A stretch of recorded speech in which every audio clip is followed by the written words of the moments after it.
So, hallo und herzlich willkommen, ihr Lieben, zu einem Modellbaukönig trifft. Und zwar haben wir, beziehungsweise der Thomas, hat den Andy Klein, aka Andys Hobby Headquarter. Das ist ja, wer es nicht weiß, oder dem erzähle ich es auch gerne nochmal, das ist der YouTube- oder Online-YouTuber, den es so gibt, hat so roundabout 150.000 Follower, und da hat Thomas sich die Zeit genommen und auf unserem Sommerfest mal ein Interview mit ihm geführt, einige Fragen gestellt. Das Interview ist in Englisch, aber der Andy, der spricht wirklich hervorragendes, gut zu verstehendes Englisch. Das ist kein texanisches, ich habe eine heiße Kartoffel im Mund Englisch. Und ich würde euch einfach einladen, dass ihr euch die Sache mal anguckt, dass ihr euch da mal ein bisschen Zeit für nimmt. Und ja, lasst uns mit uns auf die Reise gehen und das einfach mal ein bisschen genießen. Okay, ja, 12 Uhr. Da fangen wir jetzt an. Ja, das ist Andy. Ich werde Ihnen gleich ein paar investigative Fragen stellen. Wenn Fragen von euch sind, jederzeit eben Handzeichen geben oder so. Wer kein Englisch kann oder mag, eben auf Deutsch stellen. Ich versuche das dann hier zu übersetzen, aber ne, wenn es zu leise ist, eben auch ein bisschen schreien, sagen hier, lauter sprechen, dann kriegen wir das schon hin. So, hi Andy, good to have you here. I'm thrilled to be here. Very, very thrilled to be here. Thank you. And I'll speak loud for the people in the back too. We're loud. Americans are all loud. So. So let us know a bit about you. So, well, how did you come to modeling, or what was your first contact? Modeling when I was very young. I like 4 or 5 years old. Back in the early 70s, a long time ago, building monogram. You guys monogram Revell kits, building them with thumbprints in the side and glue all over the place, and then afterward blowing them up. You know, painting them and then lighting them on fire and throwing them, or smashing them, shooting them with wrist rockets. Oh, really? When I was real little. Yeah. And then I got bigger. Right, exactly. And then started building more and more through the teenage years. Took some time off because girls.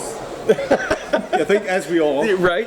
And then I had a few other businesses, and I was looking for something different. And I was talking to my dad and brother, and we were saying, I loved modeling as a kid. Where I lived was San Diego, California. And they go, there's no model shops around here. Let's do that. Really? And that was before the internet.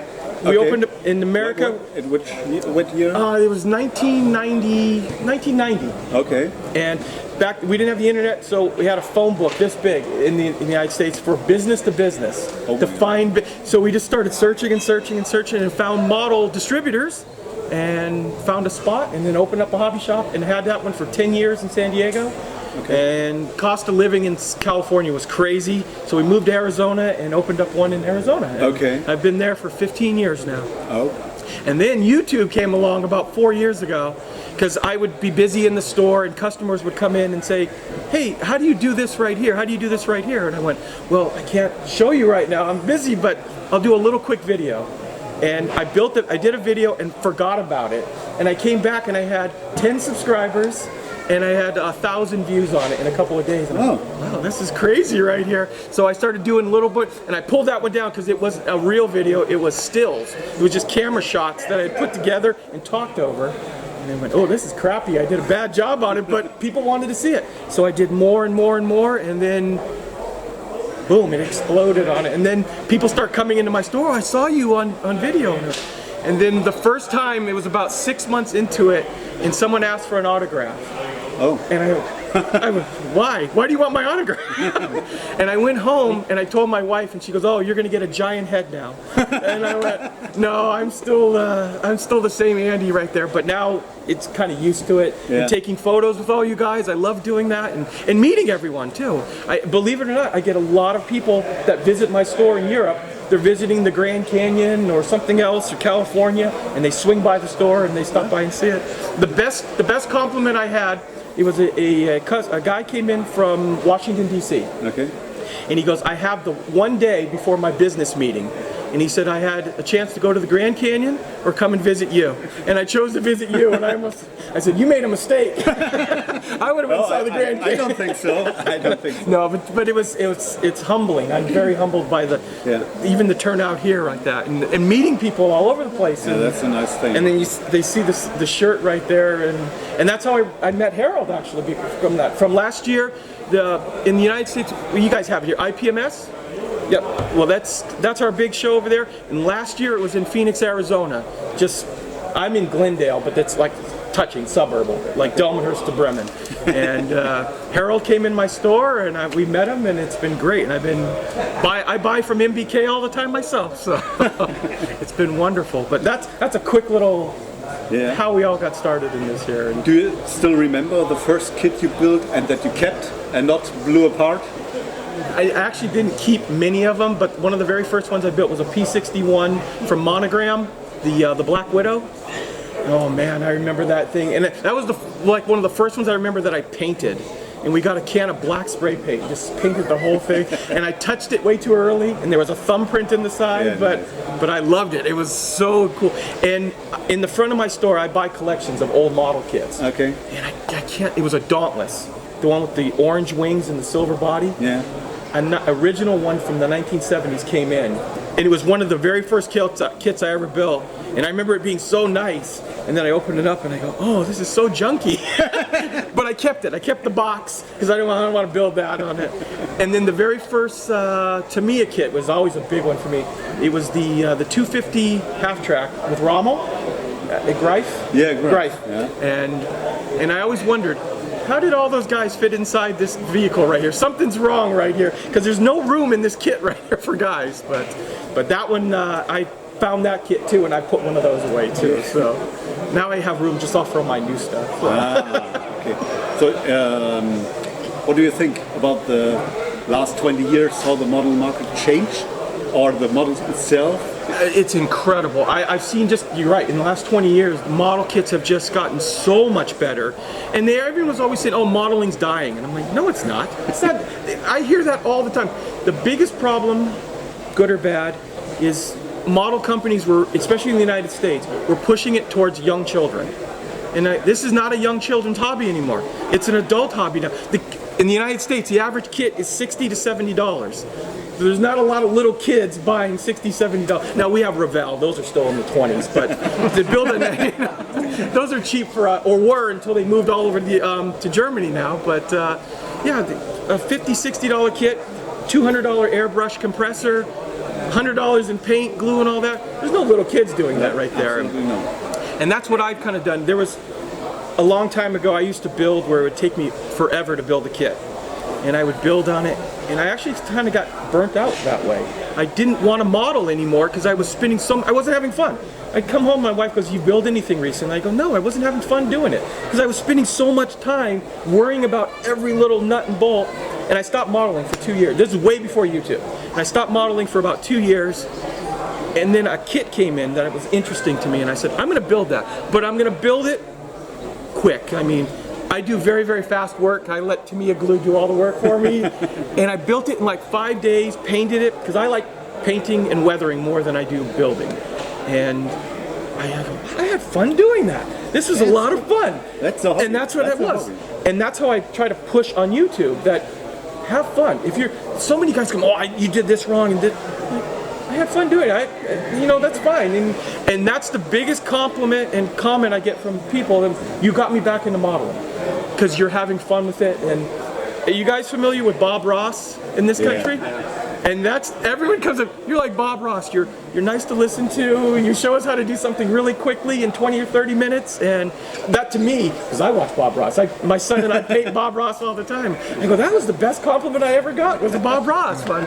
It's something that was fun to do, and he just goes along, and happy little clouds, happy little camouflage on all my tanks. So, but yeah. How much time do you spend on an average model which do you film? It's 30 minutes. Yes. So what is behind that? And people are always shocked. Now, I do all my work in my store. If you walk into my store, the very front of my store, because we get a lot of sunlight in Arizona, so the front windows are huge and we get a lot of light in there. So I set up a table in there, and to film, edit, you guys might be kind of weird, but I can knock out about 4 or 5 days in between customers. Yeah. So with painting, weathering, everything on That's it right nice. there. And yeah, people go, "Don't you let the glue dry?" And I go, "It's to me, it dries fast. You know, it's like you don't have to worry about it." But and then, for example, the rye field with interior. Yeah. That took me 11 days to do it from start to finish. So.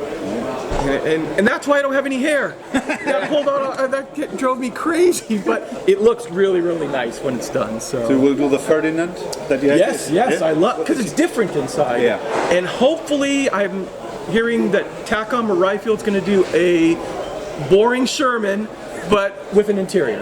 That would be great. So you're into interiors. No, I'm not. But I want to do something different. Yeah. And I did the King Tiger with interior. 2 Panthers with interior, and I said, no more interior for at least a year. But a Sherman, or a Panzer IV, I heard was coming too with them. So very happy to see that one. But a Sherman's a little bit. Shermans are super boring, and even in the United States, German armor is #1. We sell more German armor than anything else there. Than we ever had. Right. Yeah, you get a kid and you go, I've never seen this before, and you find out they made one, and they made it out of wood. But we have 5,000 kits of it, type thing. So it's so unusual. Yeah. And there's a book out that a friend of mine made, 100 Years of German Armor. Yeah. And I'm looking through it, and I'm like, I've never seen these kits. And then Dragon will come out with it, so or someone will come out with it on it. But it's a lot of fun to see that. But what do you think will be the future of modeling? Anything that would you expect to come? Where's the journey going? I think it's actually only getting bigger and bigger. And think about 10 years ago, there was no Ming, no Ryfield model, no Tacom, no Das Werk. Yeah, So, and I know there's a lot more coming from him too. So there's so many companies come out, and they're getting better and better and better. In fact, I have sitting at my workbench at home a friend of mine who's watching my store. My store is open right now. He said, Tamiya sent me the new P38 Lightnings. Oh. Now that in the United States is going to be a huge kit, because every other company that's made it, there's problems with it. The geometry's wrong in the back, or it doesn't line up. The P38 from Tamiya, it's Tamiya. You see 2 stars and you know it's good stuff. So I'm excited about that. I've got some RC tanks coming and that I'm going to build up from Tamiya again. Yeah. And all the new stuff from Das Werk I plan on taking home with me and building up too. So Good choice. Yes, absolutely. Well, I love the Fawn, and I have to admit, when I built, I got the Fawn and I went, is this real? I've never seen this vehicle before. We've never seen pictures or anything in the United States. They're quite rare. I wonder about it. But the Americans liked it because you can put a tank in the back of a truck. We'll build it. So I brought cases and cases of them in, and we sold them all because it was just so great on it right there. And then you can put another tank behind it too. So it's like, how big is this vehicle? It's long. Yeah. And I even did one where I had a SDKFZ was the way we say it. 7, the 8-ton. Put one up. I go, that even fits in the back of it. Like in the picture. Yeah, exactly. Yeah. But even in the truck, I don't know if it's real, but we put it even in the bed of the truck, and it fit in there too. Okay. So yeah, I was like, this is incredible. Yeah. So we have some questions from the internet. Okay. Excellent. We collected some. So some guy wanted to know the modern German army kits, like Tacom the Berger Panzer. Yes. Is it available yet? No. I've heard, believe it or not, we've had it on order, but we have not seen it in the United States yet for some reason. It's, So how is the appreciation of modern German army models? and I was talking to Harold about this too. He said, oh, you probably don't sell a lot. And believe it or not, the Leopard, is that proper pronouncing for you? Yeah. That's how we pronounce it. Yeah. The 2A7 and the 2A6 sells like crazy in the United States. Almost as much as the Abrams. Oh, right. Yeah, because everyone loves that. And the very first model I built of that, I didn't realize you guys build them in the factory and you paint them all the same. Yeah. So I'm looking at it and I'm like, they're all painted the You have same. to be accurate. You're right. So I took my Tamiya thing and I tried to copy as best I could on it. And no one in America knew that they were all painted the same either, so I could have painted it anything, and no one would have known. In my country, everything gets painted desert yellow. All we do is fight in sand now. So, but and a few times we get NATO ones, and those are actually the coolest ones when they're NATO with some desert markings on it. So something contrast to it. I like doing the contrast. That's why I love building Shermans to a degree, but painting them, they're boring. They're green. We just made 55,000 of them, so you gotta build, or Jeeps. I love Jeeps. I want to build a 1-to-1 scale Willys Jeep. Really? My wife, I gotta talk her into it first though. And it's funny, in the Jeep in the United States is super expensive to buy, but the 2.5 ton, the Deuce and a Half, they're dirt cheap. You can buy them for like 10 grand. You got to fix them up a little, but then you got to try to put it somewhere. And she won't let me put one in the garage. So she said, a Jeep? Yeah, that's like the size of this thing right here. So, but back to your question about modeling, I only see it getting bigger and bigger. Okay. And you'll see more companies coming up. Tamiya seems to be back on. And we always use them as an example because they kind of stopped making models for a while. Yeah. And then now they're back to a good push, and with all the new Chinese companies coming. Unfortunately, we don't have one American company anymore, so Revell is the last one, and you guys have that now. So but America's still a big consumer of models. We really like that's them good. A lot. Yeah, that's good. And I'm sure Europe is as well. And we're not like the Japanese, where the Japanese everybody does right about that. So, but maybe someday we'll get to that point. We'll see. So, is there a kit, tank, ship, or something like that you would most love to see, or do you say I take anything? Yes, there's a lot of ships, but they're all coming out, and I love ships, but I don't usually have the room or the time to build. A ship takes me about 3 weeks to build with all the Zimmer and stuff, but I actually one that I plan on doing very soon is Prince Eugen. Yeah, I love that ship. It's a beautiful ship, and someday I'd love to go see where its rear end is sticking out of the water in a bikini, I believe. So probably, you go on Google and you can look it up, and it's still sitting there on it. But it's such a beautiful ship, and I love that one. Or maybe even Scharnhorst and Bismarck if there's a brand new, really good kit. I'd love to do that. And then the Panther's my favorite tank. So, but I've done so many Panthers lately. I'm like, but now I want to do one just the exterior and do all the camouflage patterns on it and build them all up. A, D, and G. So. That's a task. Yeah, exactly. That's long term though. I'm not doing that tomorrow. So another guy wants to know, how many kits do you build in a year, approximately? About 70. 70. But that's impressive. I only do one at a time. All my people come in and they say, "How many kits do you have started?" And I said, 1.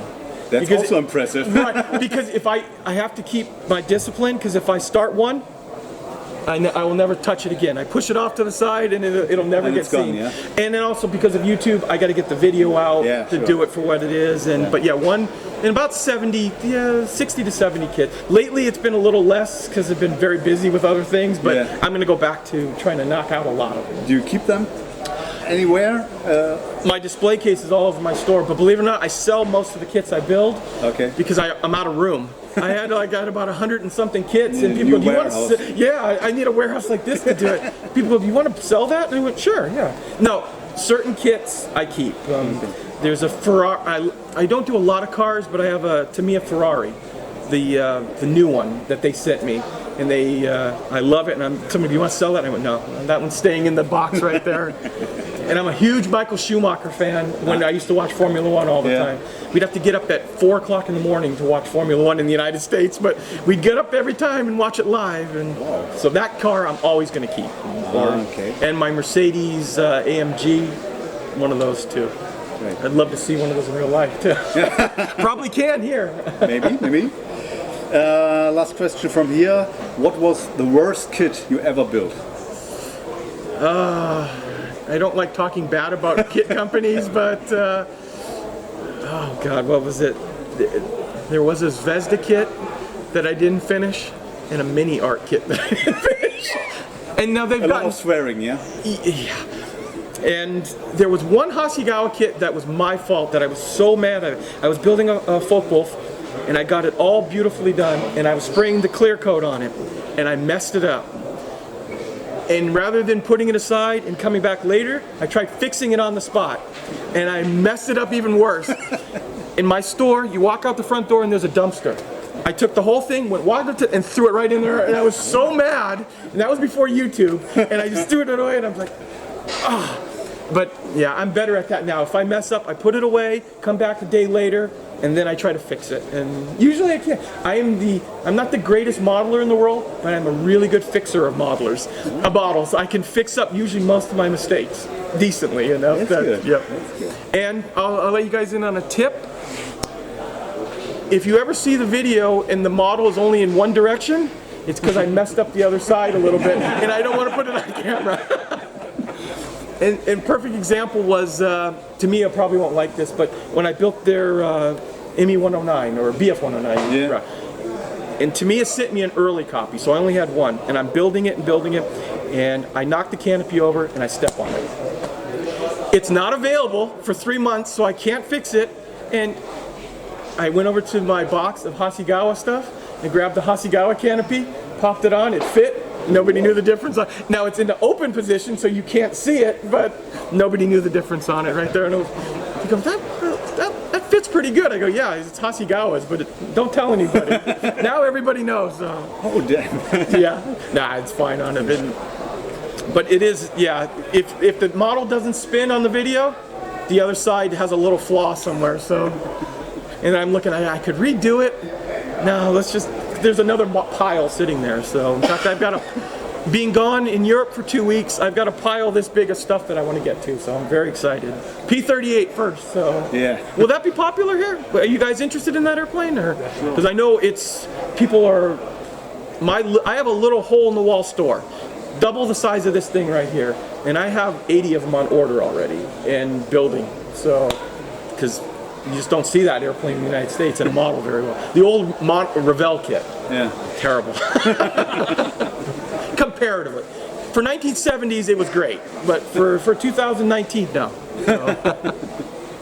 Ja, irgendwelche Fragen von euch? Is there a chance to get a outtake video? I think you make sometimes a little mistakes. I do. I try to keep my videos PG. So a few times I've and my son has said you should put them together, and I probably will eventually. I don't make that many. I make a lot of mistakes off camera, because and then I'm like, oh man, I messed this up right here, and then I'll go back and fix it.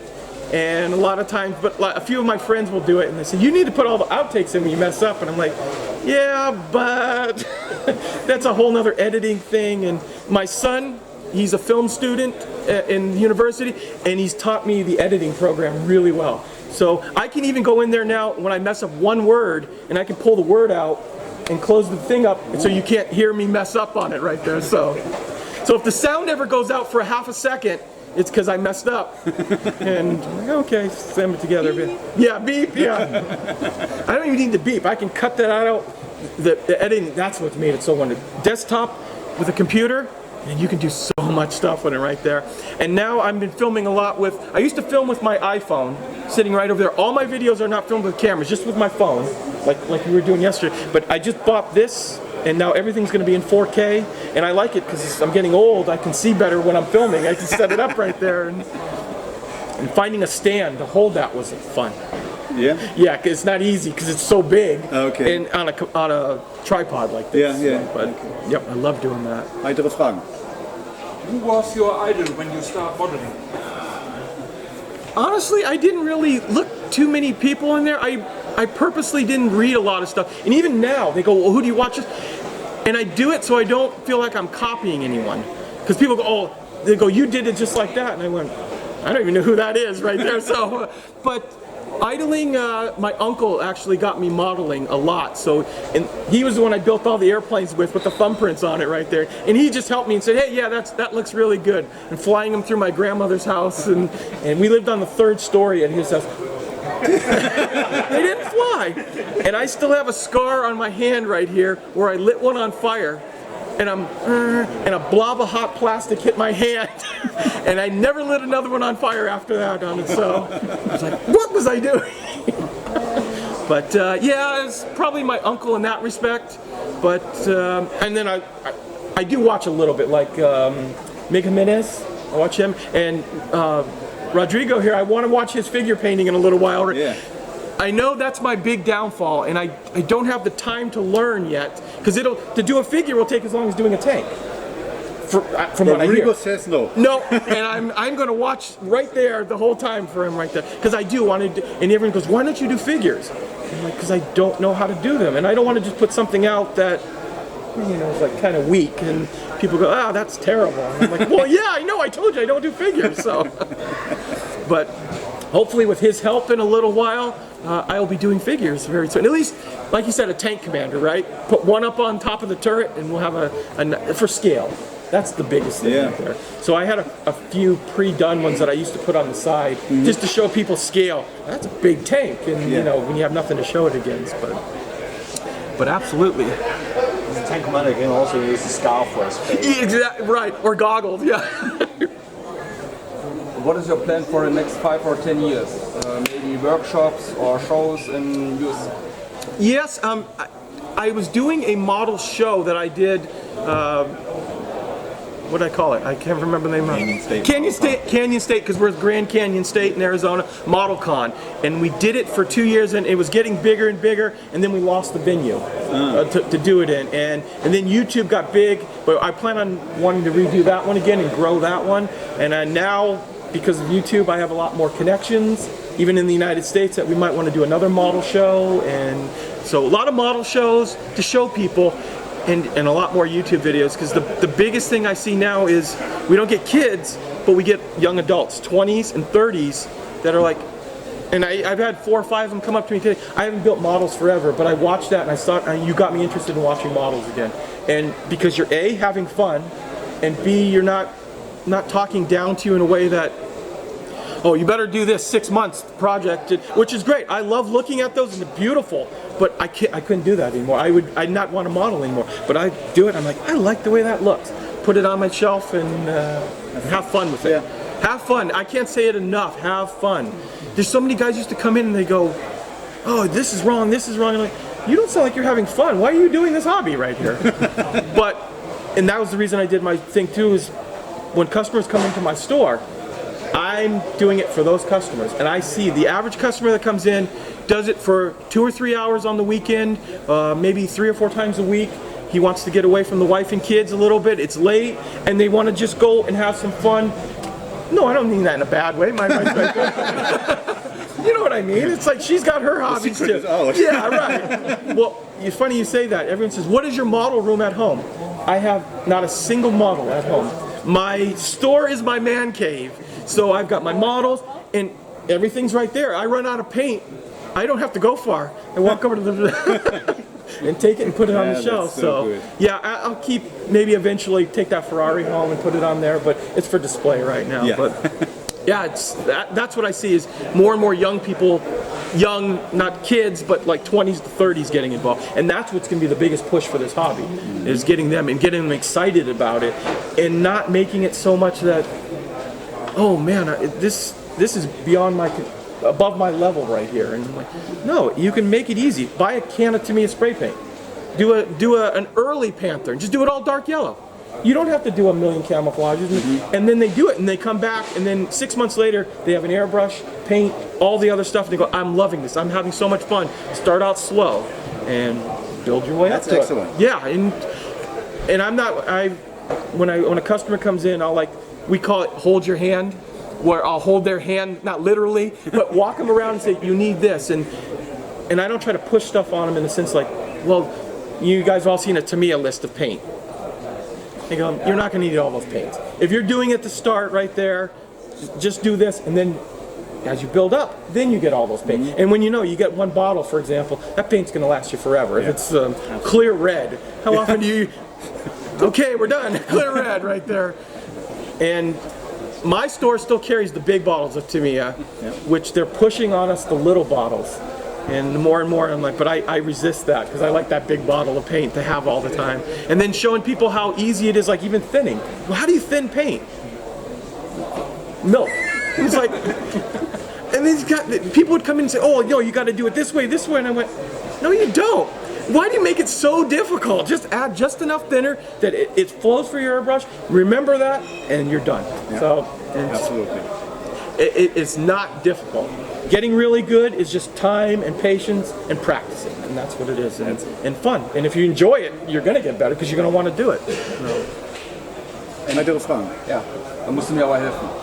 Ob schon mitgekriegt hat, dass amerikanische Veteranen zu ihm kommen, ihr Fahrzeug zu bauen, egal jetzt ob Panzer oder LKW, und danach dann weitergemacht haben oder das nur gebaut haben und fertig waren. Okay. Did ever veterans come to your shop and say, I want to build my vehicle? Oh yes, all the time. It's all modern day vehicles. Yeah. I don't get much stuff, so you'll get Vietnam era, not much Korea. I used to have a few. I had a P-51 Mustang pilot. This was like 20 years ago, and he was short, and he was like about 80 years old, but he'd come in and he would build every Mustang that came out, because I flew this airplane, I want to build this airplane. Yeah. And then I get a lot of military now that come in my store.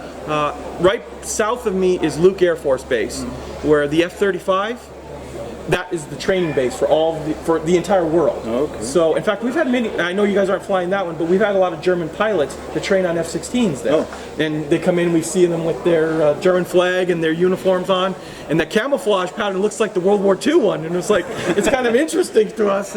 But lots of veterans come in, and a lot of active duty military come in.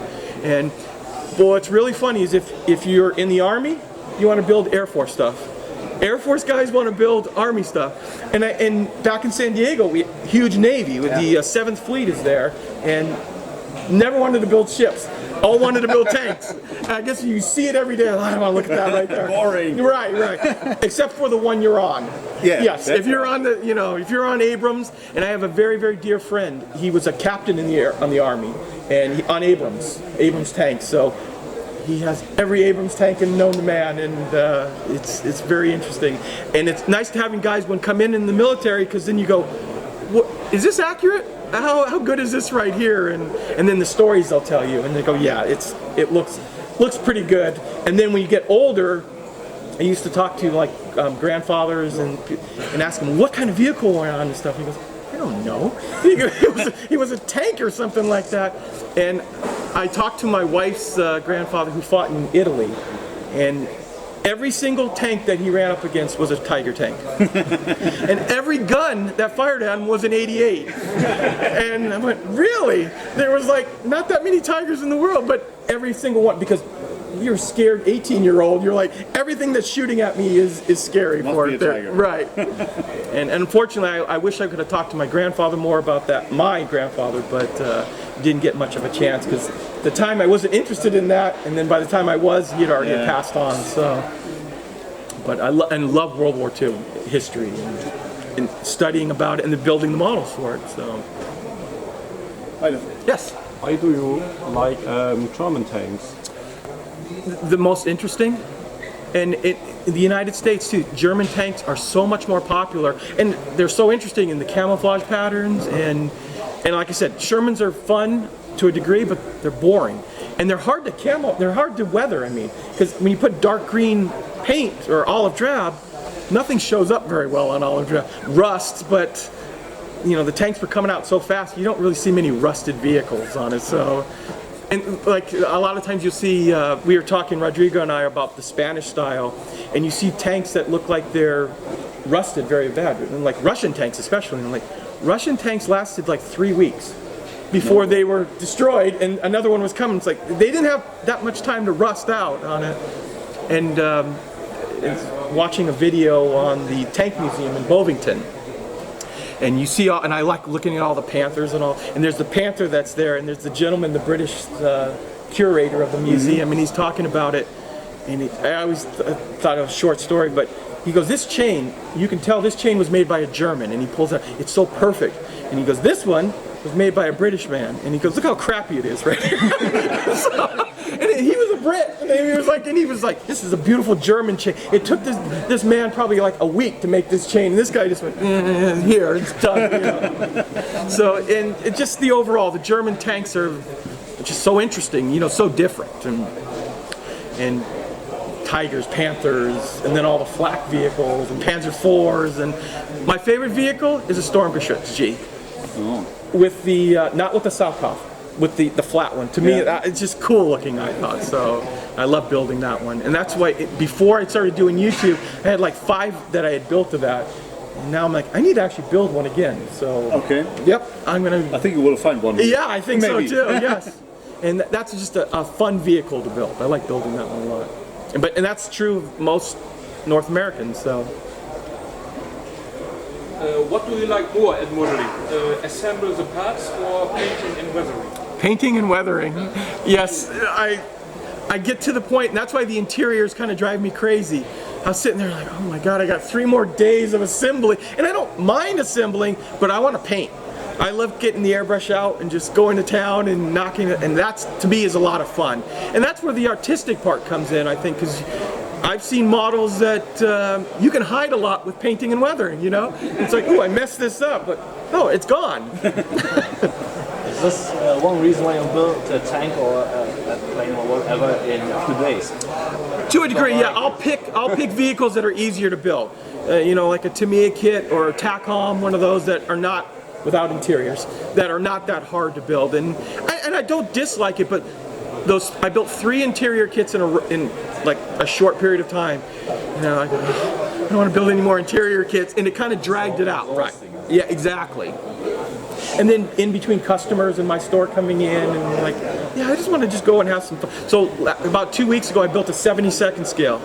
I was like, this was great. I could build it in like a day, paint it the next day, and it's ready to go. So you might see more and more 72nd scale come out for me. So, and the dioramas are much smaller too. Yeah. I built one that was this, and I'm like, where am I going to put this now? It won't fit in my display cases, and someone goes, "I'll buy it from you." I go, sold. You know. It's like,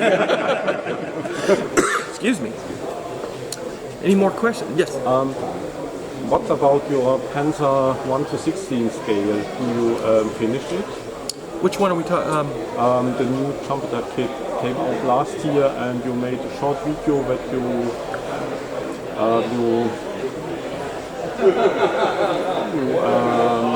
the interior one. Yeah. Yes, I haven't actually started that because there's a late one coming that was a little bit more interesting for me. Okay. And I probably will do that. And at home right now, I have a 16 scale Sheridan that to me is sent with the RC unit inside. So I want to play with that. So I'm going to start that probably when I get back. Nice thing. Play around, and they said, yeah, we've got an RC unit. You want? Yes, send it. And then he had a Panzer IV in 16 scale.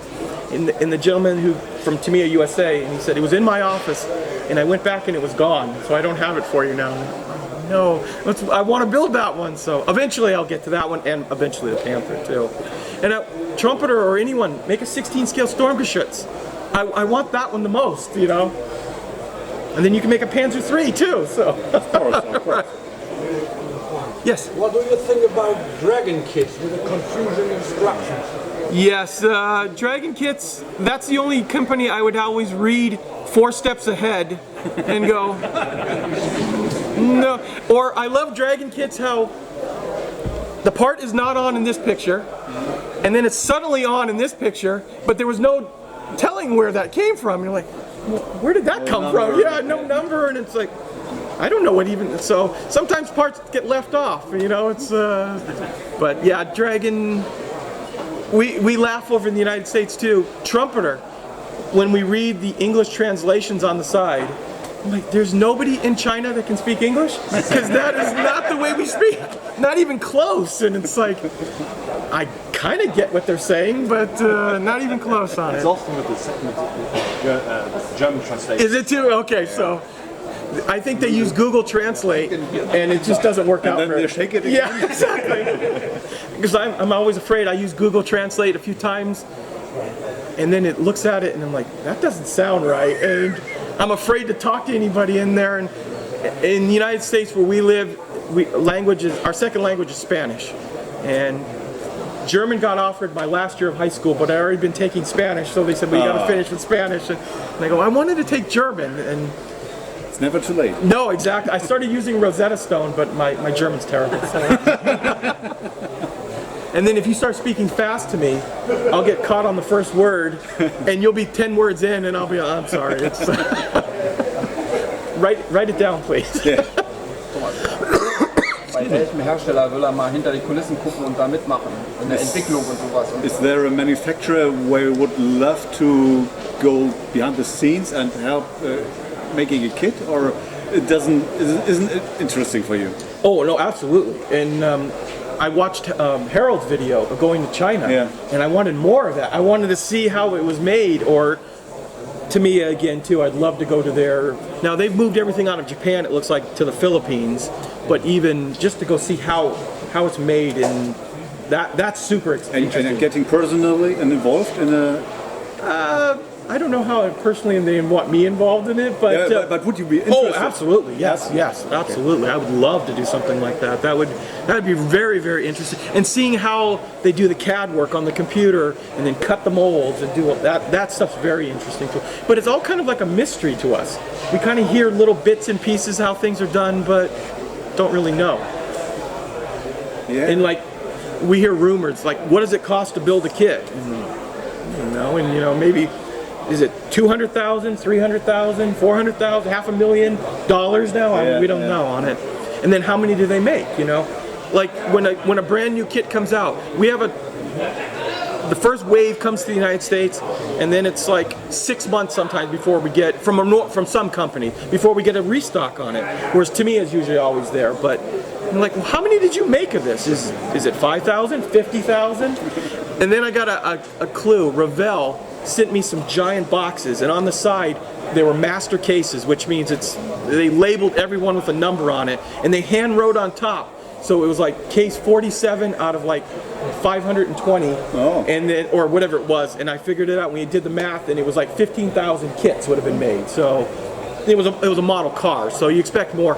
And I don't know how popular that is, like a Ford Mustang. I don't know, probably not very popular here, but over there it is okay. Because that model kit would be very, very popular in the United States when a new one comes out. Or 60s and 70s muscle cars, the big giant 4,000 pound cars type things. But I didn't know if they make it over here and if they're popular at all, or are they doing it just for the U.S. market? No, they are popular. They are? Okay. They are more popular things. Really? Oh, okay. Yeah. Very, very good then. Some, right, yeah. Even in our country. And then we get kits that come over, and you're like, is this popular anywhere in the world? What is this? Revell AMT made a Pinto. And the Pinto was a giant joke in our country for a long time, but they were making model kits of it. And you're like, why would they do something like that? They were exploding all the time. You hit him in the back, the gas tank was back there, and the whole car explodes. Okay. So let's make a model kit of it. Great. Good diorama. Weitere Fragen? Oder? Yes. How much time do you spend on researching for a particular tank or a special project like a diorama? If I do a diorama, I try to find pictures first and foremost of like an area. Now, when I'm driving through northern Germany on the train, I took a lot of pictures to see how like a river and how much vegetation goes up to the edge of it. And sometimes you see, I did a diorama of an oasis. And I used very, very blue water, but I found a whole bunch of pictures of the real water that blue. And people were like, and I kept those pictures because I knew that people would come up, that water's not blue like that in an oasis. And yes, it is. And it was funny, I had a guy recently, I live in the desert. And he was like, you don't know what it's like to have vehicles in the desert. And I went, yes, I do. I live Arizona's in the desert. My car is filthy right now from desert dust. I know what desert dust looks like on ours. I don't know, maybe not North Africa, but it looks the same. Arizona looks like Africa, North Africa. In fact, from Phoenix all the way to the middle of California is the U.S. Desert Training Center during the 40s. So any North African tanker that came from my country trained there.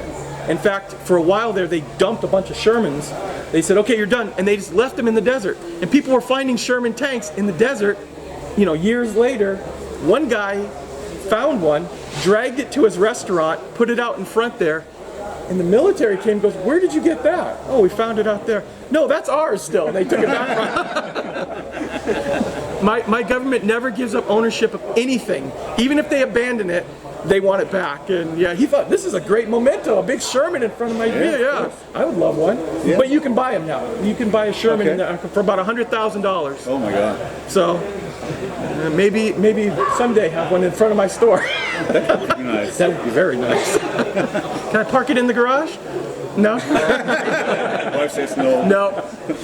And then the other one I'd love to have would be a Kubelwagen, but that's $100,000 I think for that vehicle right there. Yeah, and some work. Yes, lots of work.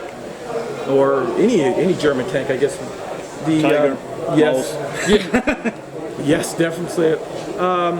There was a gentleman in California who passed away, Jack Littlefield. Yeah. And I wanted to get to his museum. Oh, I was there. Were you there? Yeah. Oh, I'd love to see that. He had so many model kits, one-to-one model kits, of the real thing. And unfortunately, that whole collection got broken up. Yeah. And the That's goods. really a pity. Yep. But the Panther, I heard, is in Stowe, Massachusetts, and I'm going to be making a trip out there somewhat soon. My relatives still live in Massachusetts, so we'll have to make a little diversion over to it. And then tomorrow I get to see the Munster Museum, so I'm very excited. We don't have many German tanks in the United States. The few that we had were in Aberdeen Proving Grounds, and I have to say it was kind of sad. We just left them all outside, and they're all falling apart now. Yeah. But finally they decided, hey, let's bring all this stuff inside and preserve it, and then eventually get to Bovington sometime too. So I want to see all that stuff. Bovington's awesome. Is it? I definitely want to see that. And I've been invited there. It's just I can't scheduling time to get over there because I still have my store. Everybody goes, everyone thinks I just do YouTube, and it's like, no, my store is still how I pay for my wife and son and myself to eat, and I like eating. Do you close your shop when you're doing your videos? No, I do it in between takes. So it'll be like little short 2 to 7 minutes that I'll film, and then I'll do something off camera, and then move on to the next thing. So there'll be certain times of the day, like when most people are working, I'll get like an hour or two that uninterrupted. But I can guarantee that if I want to get something done, or if I want to have a busy day, start a model kit. Because as soon as I start, people start pouring in the door, and I'm like, okay, forget it. I'm not even going to get to build that today. So that's always the way. Or have someone call me on the phone that I really want to talk to, and the customers start pouring in the door. So Murphy's Law. Yeah, for sure. You have that here, Murphy's Law? Yeah, okay. Of course. I don't know who Murphy was. I think we invented it. Yeah. So, yes. What is your biggest challenge in modeling apart from the figurines? Yeah, I was going to say figurines, definitely figurines, canopies on aircraft. That's why I don't do more aircraft. Some of the big German bombers with like the greenhouse, I guess you call it, all the multi-panes of glass. Yeah, with all the small lines and stuff. Right. I love those, but I'm like, that would take me forever to paint that and mask it, and I'm sitting there with the tape and I'm trying to get it on square. Nope. And then, or I get one, and then now I've got 90 more to go. No. We'll just, 109. Not too much to do. That's an easy one right there. Or someone come out with pre-painted canopies that you just come out. really, yeah. To me, it had it at one point for the Lancaster. The Lancaster kit came with it, and I'm like, why did you stop doing this? This was great. Drop it on, because the rest of it I can do. And I got big sausage fingers, so getting the tape on is not always easy for me. Yeah, absolutely. So, I think we're done. Okay, excellent. Thank you very much, Andy. Yeah, it was a pleasure to have you here. here. Thank you all so much for coming. I appreciate it. It's been very, very nice. So, enjoy the rest of the day. Yes, I'm going to go and mingle, and I'm going to go shopping. Have some sausage. Yes. Thank you. Schön, dass ihr da wart. Viel Spaß noch. Danke. So, Ende des Interviews oder des Gesprächs. Ich hoffe, ihr konntet folgen, habt das Ganze genossen. Falls ihr Fragen haben solltet, insbesondere oder Vorschläge haben solltet, wen wir hier mal auf unserer Couch in unseren Hallen begrüßen sollten, wen wir mal interviewen sollten, an Modellbaugrüßen, wie auch immer, schreibt uns das in die Kommentare, gebt uns dazu ein Feedback. Wir sind da immer sehr dankbar, wenn wir mit Ideen gefüttert werden natürlich. Dann bedanke ich mich für eure Aufmerksamkeit, wünsche euch noch eine schöne Zeit. Macht's gut, bis dahin.